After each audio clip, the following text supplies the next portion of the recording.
सुप्रभात बच्चों।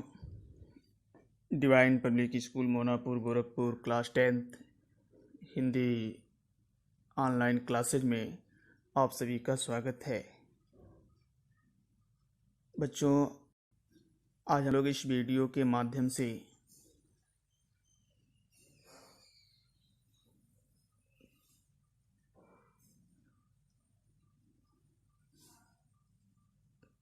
कृतिका पाठ 2 जॉर्ज पंचम की नाक के शेष भाग का अध्ययन करेंगे। बच्चों, हम लोग पिछले वीडियो में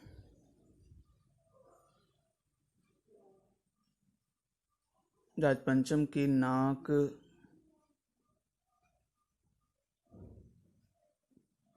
पाठ में रानी एलिजाबेथ का भारत आगमन,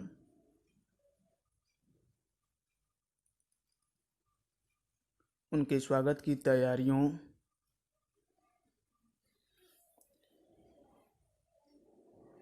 राजधानी दिल्ली के काया पलट होने, दुल्हन की तरह सजने संवरने एवं जॉर्ज पंचम की नाक के गायब होने और उस पर सरकारी कार्यवाही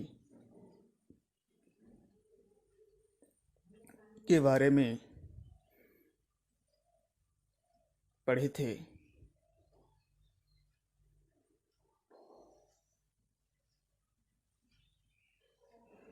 आज हम उसके आगे के प्रसंगों का अध्ययन करेंगे।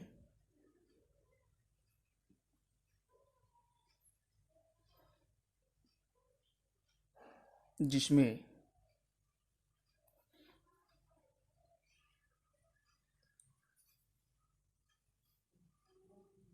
मूर्तिकार द्वारा नाक के लिए पत्थर की तलाश में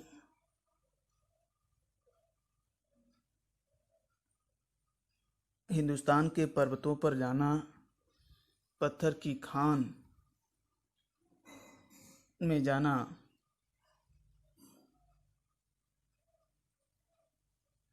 मूर्ति के पत्थर का विदेशी होने, देश के नेताओं की मूर्तियों में से किसी एक की नाक लगाने का प्रस्ताव और उसकी स्वीकृति, किसी व्यक्ति की जिंदा नाक लगाने का प्रस्ताव और उसकी स्वीकृति, और अंत में जॉर्ज पंचम की नाक लगने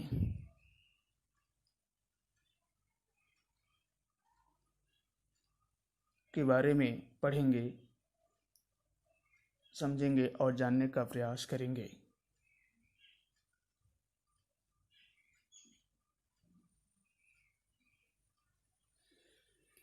तो आइए बच्चों, हम लोग पढ़ते हैं जॉर्ज पंचम की नाक पाठ के शेष भाग को।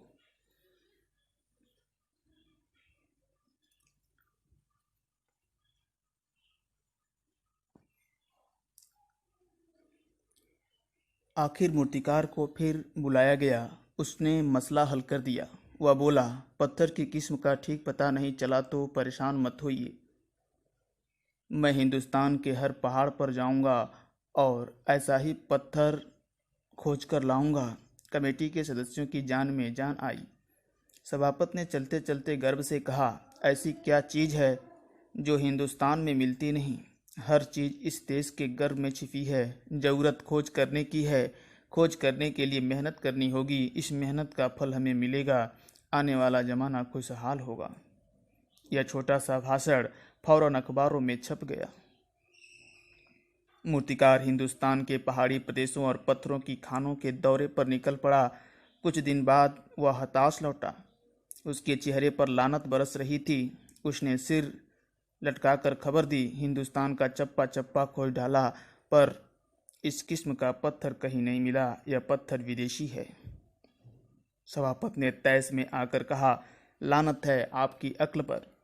विदेशों की सारी चीज़ें हम अपना चुके हैं, दिल, दिमाग, तौर तरीके और रहन सहन। जब हिंदुस्तान में बाल डांस तक मिल जाता है तो पत्थर क्यों नहीं मिल सकता? कठिन शब्दों के अर्थ।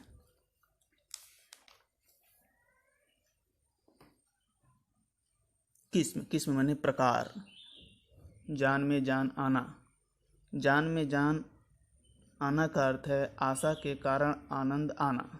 गर्भ, गर्भ माने पेट। हताश, हताश माने उदास, निराश।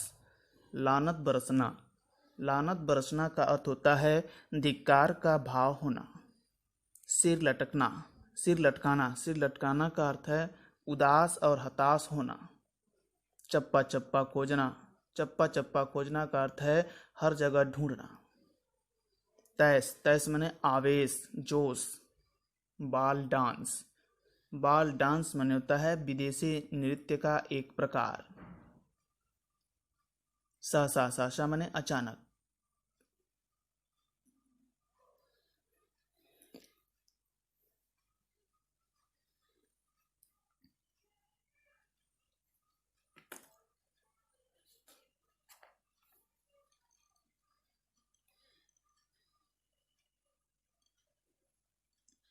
यहाँ लेखक कमलेश्वर ने मूर्तिकार द्वारा नाक के लिए पत्थर की तलाश करने,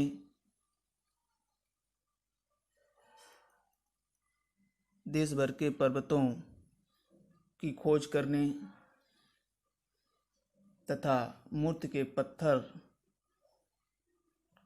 के विदेशी होने का वर्णन किया है।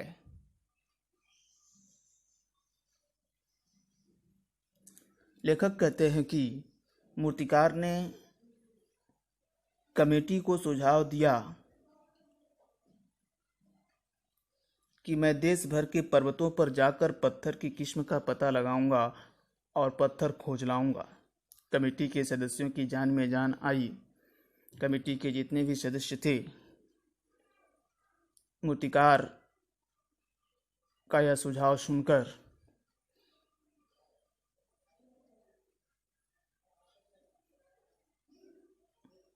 उनमें आशा के कारण आनंद छा गया। उनमें एक उम्मीद जगी। सभापति ने भाषण भी जारी कर दिया। ऐसी क्या चीज़ है जो हिंदुस्तान में नहीं मिलती?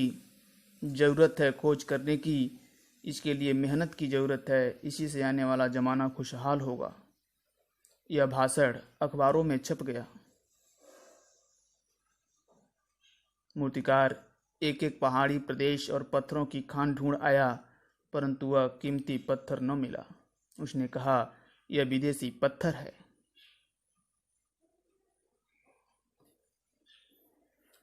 सभापति ने तैस में आकर कहा, हम पर लानत है, धिक्कार है हम लोगों को। जब हम विदेशों की सारी बातें अपना चुके हैं तो फिर यहाँ विदेशी पत्थर क्यों नहीं मिल पा रहा?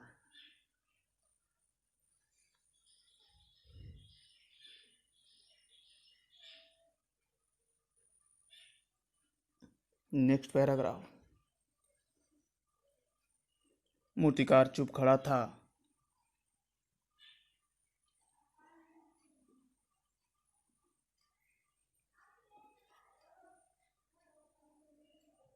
सहसा उसकी आंखों में चमक आ गई। उसने कहा, एक बात मैं कहना चाहूँगा, लेकिन इस शर्त पर कि यह बात अखबार वालों तक न पहुँचे। सभापति की आंखों में भी चमक आई।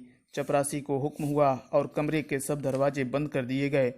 तब मूर्तिकार ने कहा, देश में अपने नेताओं की मूर्तियाँ भी हैं। अगर इजाज़त हो और आप लोग ठीक समझें तो मेरा मतलब है, तो जिसकी नाक इस लाट पर ठीक बैठे उसे उतार लाया जाए। सबने सबकी तरफ देखा। सबकी आंखों में एक क्षण की बदहवासी के बाद खुशी तैरने लगी। सभापति ने धीमे से कहा, लेकिन बड़ी होशियारी से। कठिन शब्दों के अर्थ।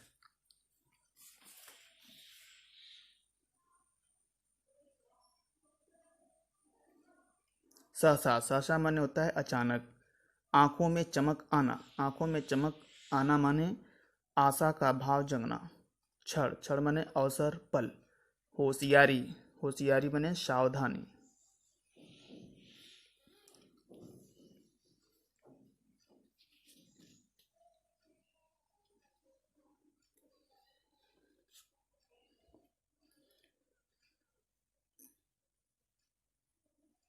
मूर्तिकार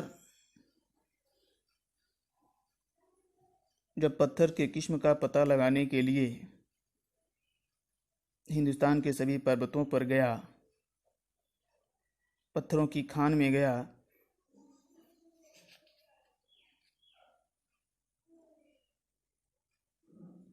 किंतु वह पत्थर नहीं मिला।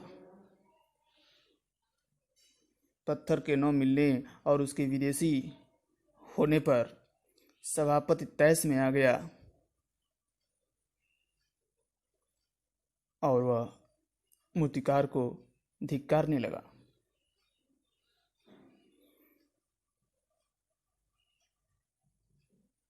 मूर्तिकार चुपचाप खड़ा सुनता रहा।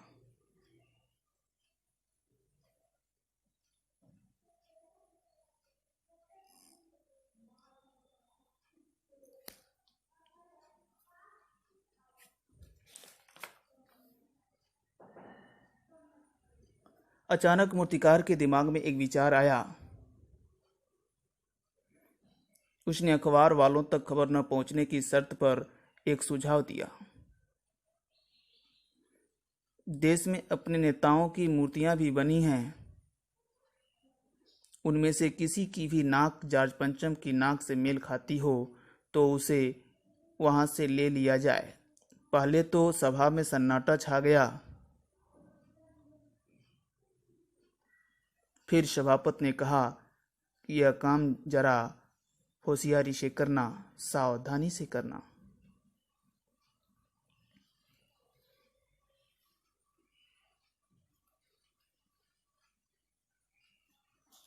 यहाँ देश के नेताओं की मूर्तियों में से किसी एक की नाक लगाने का प्रस्ताव और उसकी स्वीकृति प्रदान की गई है।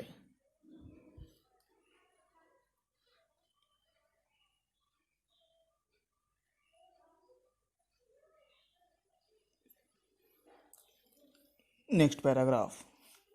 और मूर्तिकार फिर देश दौरे पर निकल पड़ा। जॉर्ज पंचम की खोई हुई नाक का नाप उसके पास था।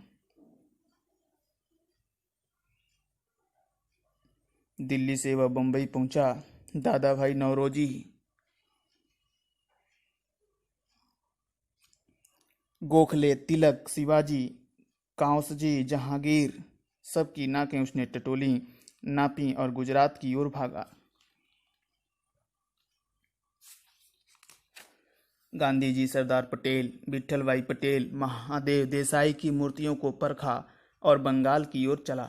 गुरुदेव रविंद्रनाथ, सुभाष चंद्र बोस, राजा राम मोहन राय आदि को भी देखा। नाप जोक की और बिहार की तरफ चला। बिहार होता हुआ उत्तर प्रदेश की ओर आया। चंद्रशेखर आजाद, बिस्मिल, मोतीलाल नेहरू, मदन मोहन मालवीय की लाटों के पास गया। घबराहट में मद्रास भी पहुंचा। सत्यमूर्ति को भी देखा और मैसूर, केरल आदि सभी प्रदेशों का दौरा करता हुआ पंजाब पहुंचा। लाला लाजपत राय और भगत सिंह की लाटों से भी सामना हुआ। आखिर दिल्ली पहुंचा और उसने अपनी मुश्किल बयान की। पूरे हिंदुस्तान की परिक्रमा कराया, सब मूर्तियां देखाया, सबकी नाकों का नाप लिया और जॉर्ज पंचम की इस नाक से सब बड़ी निकली। सुनकर सब हताश हो गए और झुंझलाने लगे।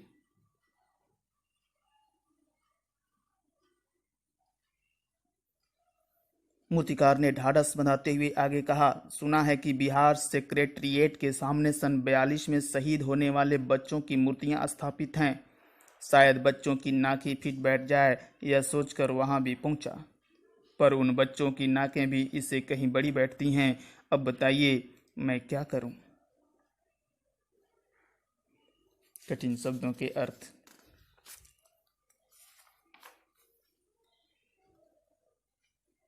परिक्रमा। परिक्रमा माने होता है पूरा चक्कर लगाना।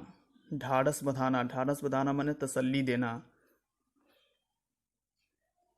सेक्रेटरिएट, सेक्रेटरिएट माने होता है सचिवालय।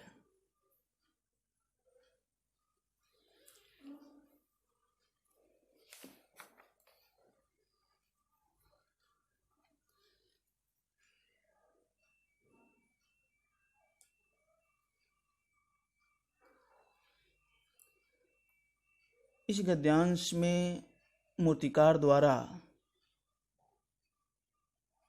भारत के नेताओं महापुरुषों की मूर्तियों की नाक की खोज करने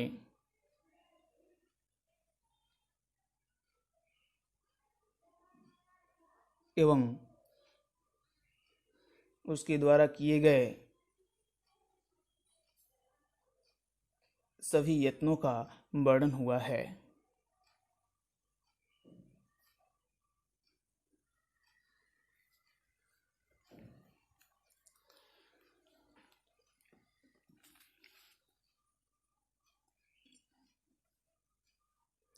मूर्तिकार देश भर के दौरे पर निकल पड़ा। जॉर्ज पंचम की नाक का नाप उसके पास था। उसने मुंबई में दादा भाई नौरोजी, गोखले, तिलक, शिवाजी, कांसजी, जहांगीर सबकी नाकें टटोली। फिर गुजरात गया, वहां गांधी, पटेल, महादेव, देसाई की मूर्तियों को परखा। बंगाल में जाकर रविंद्रनाथ ठाकुर, सुभाष चंद्र बोस, राजा राममोहन राय आदि को देखा। इसी प्रकार वह बिहार, उत्तर प्रदेश, मद्रास, मैसूर, केरल, पंजाब होते हुए दिल्ली लौट आया। उसने निराश होकर बयान दिया, पूरे हिंदुस्तान की परिक्रमा कर आया, चक्कर लगा आया, सब नाकें जॉर्ज पंचम की नाक से बड़ी निकली। मूर्तिकार ने फिर सुझाव दिया कि बिहार सेक्रेटेरिएट के सामने सन 1942 में शहीद होने वाले बच्चों की मूर्तियां स्थापित हैं।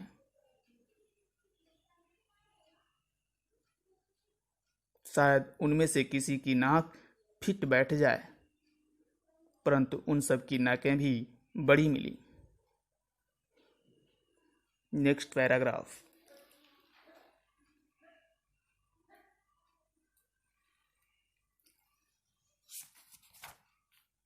राजधानी में सब तैयारियां थीं। जॉर्ज पंचम की लाट को मल मल कर नहलाया गया था, रोगन लगाया गया था, सब कुछ हो चुका था, सिर्फ नाक नहीं थी।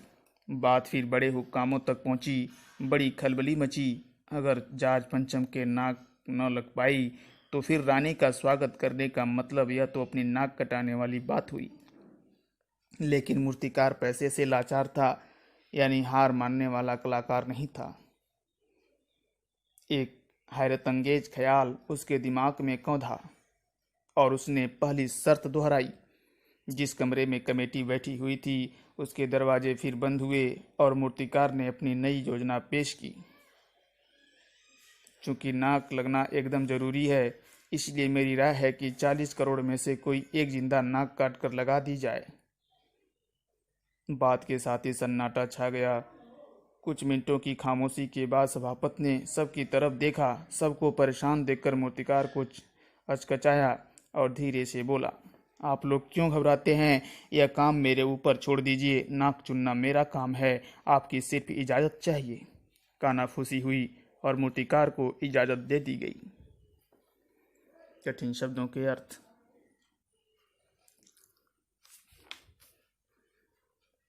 खलबली मचना। खलबली मचना माने होता है हलचल मचना, परेशानी होना। हैरतअंगेज ख्याल। हैरतअंगेज ख्याल माने होता है हैरान कर देने वाला विचार। कौंधा माने अचानक आया। सन्नाटा। सन्नाटा माने चुप्पी। अचकचाना। अचकचाना माने चौंक उठा। कानाफूसी होना। कानाफूसी होना माने होता है कानों ही कानों में धीमी धीमी बातें होना।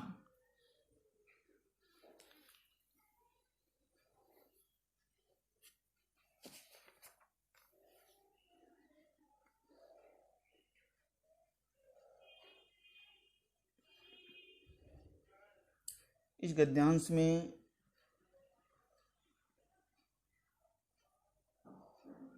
किसी व्यक्ति की जिंदा नाक लगाने का प्रस्ताव और उसकी स्वीकृति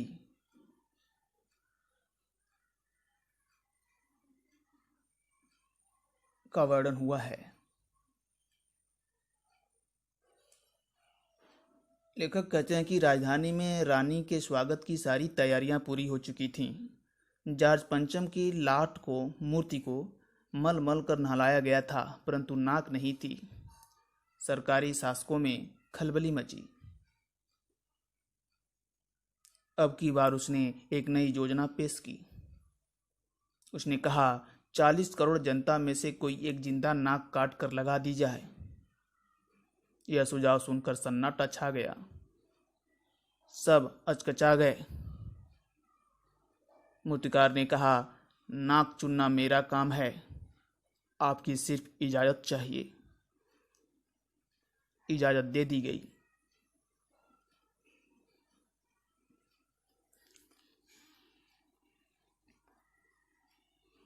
नेक्स्ट पैराग्राफ। अखबारों में सिर्फ इतना छपा कि नाक का मसला हल हो गया है और राजपथ पर इंडिया गेट के पास वाली जॉर्ज पंचम की लाट के नाक लग रही है। नाक लगने से पहले फिर हथियारबंद पहरेदारों की तैनाती हुई। मूर्ति के आसपास का तालाब सुखाकर साफ किया गया, उसकी रबाब निकाली गई और ताज़ा पानी डाला गया ताकि जो जिंदा नाक लगाई जाने वाली थी वह सूखने न पाए।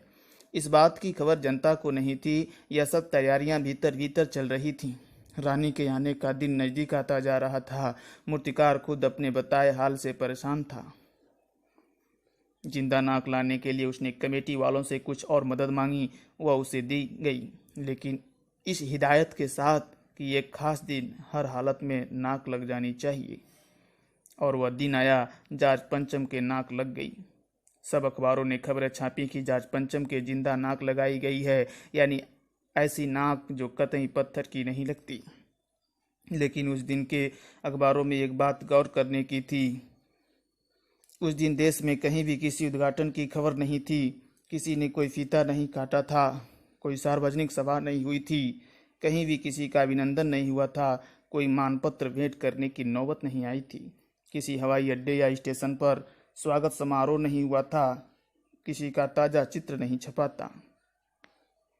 सब अखबार खाली थे। पता नहीं ऐसा क्यों हुआ था। नाक तो सिर्फ एक चाहिए थी, और वह भी बुत के लिए। कठिन शब्दों के अर्थ।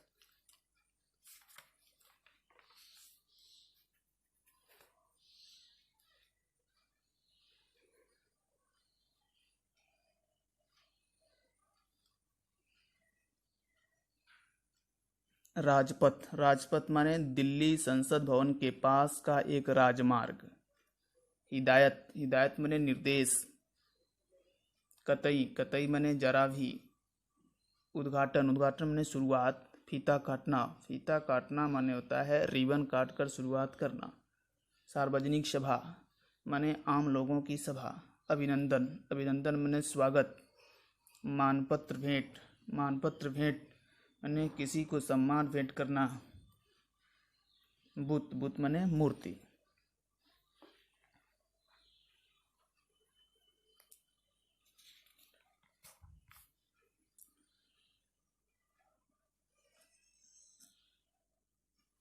यहाँ जॉर्ज पंचम की मूर्ति पर नाक लगने और सभी अखबारों के चुप रहने के बारे में वर्णन किया गया है।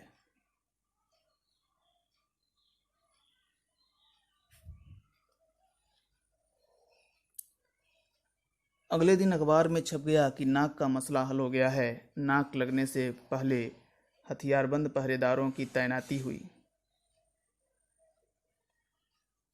मूर्ति के आसपास का तालाब साफ किया गया, उसकी रबाब निकाली गई और ताज़ा पानी डाला गया ताकि जिंदा नाक सूखने न पाए।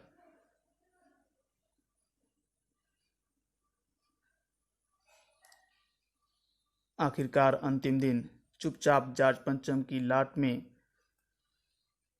मूर्ति में नाक लग गई। सब अखबारों में छपा कि जॉर्ज पंचम के जिंदा नाक लगाई गई है, यानी ऐसी नाक की जो पत्थर की नहीं लगती। लेकिन उस दिन अखबारों में किसी उद्घाटन सभा, अभिनंदन, मानपत्र देने या स्वागत समारोह होने का समाचार नहीं छपा। सब अखबार खाली थे। पता नहीं क्यों, नाक तो एक ही चाहिए थी, और वह भी बुत के लिए, यानी मूर्ति के लिए।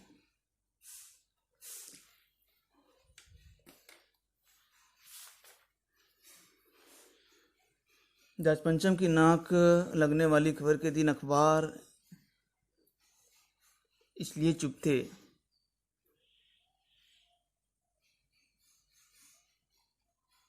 क्योंकि जाज पंचम की मूर्ति पर नाक लगाने की बात को लेकर सरकारी तंत्र बहुत परेशान था। मूर्तिकार के सभी प्रयास विफल हो चुके थे। मूर्ति पर जिंदा नाक लगाना अंतिम उपाय था, लेकिन यह बहुत घृणित और खतरनाक था। यह कार्य बहुत गुप्त तरीके से किया जा रहा था। जिंदा नाक लगाने के दिन सरकारी तंत्र इतने तनाव में था कि सभी सरकारी कार्यक्रम रद्द कर दिए गए थे। कोई उद्घाटन नहीं हुआ, फीता नहीं काटा गया, कोई सार्वजनिक सभा नहीं हुई, किसी स्टेशन या हवाई अड्डे पर कोई स्वागत समारोह नहीं हुआ। अखबारों के पास छापने के लिए केवल एक ही खबर थी, जिंदा नाक लगने की खबर। मूर्ति पर जिंदा नाक लगना देश की नाक कटने जैसा था। यह पूरे देश का अपमान था, इसलिए इसके प्रति विरोध न हो। अखबारों ने यह खबर भी नहीं छापी और वे उस दिन बिल्कुल चुप रहे।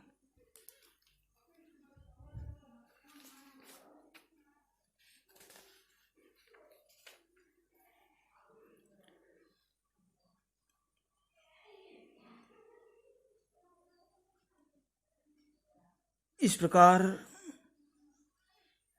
इस पाठ से स्पष्ट होता है कि व्यंग्यकार ने जॉर्ज पंचम की नाक को प्रतीक बनाकर देश के सरकारी शासन व्यवस्था की कार्य करने की पद्धति को नाक कटने वाली स्थिति कहा है।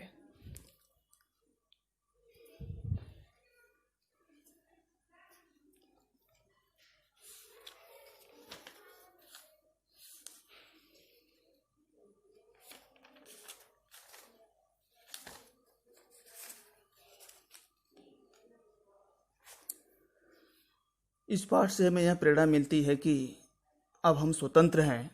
हमारी मानसिकता विदेशी नहीं बल्कि राष्ट्रवादी और स्वदेश प्रेम से भरा होनी चाहिए। हमें अपने देश और अपने उन महापुरुषों का सम्मान करना चाहिए जिन्होंने हमारे लिए अपना तन मन धन सर्वस्व न्यौछावर कर दिया।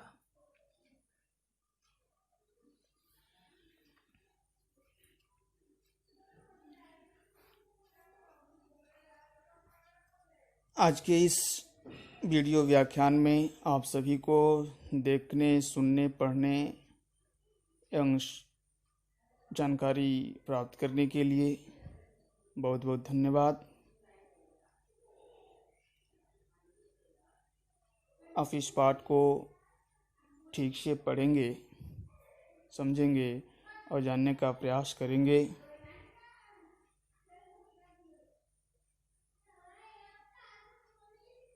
तथा इसके प्रश्नोत्तर कृतिका की कॉपी में लिखेंगे। एक बार पुनः इस वीडियो व्याख्यान से जुड़े रहने के लिए आप सभी को बहुत बहुत धन्यवाद।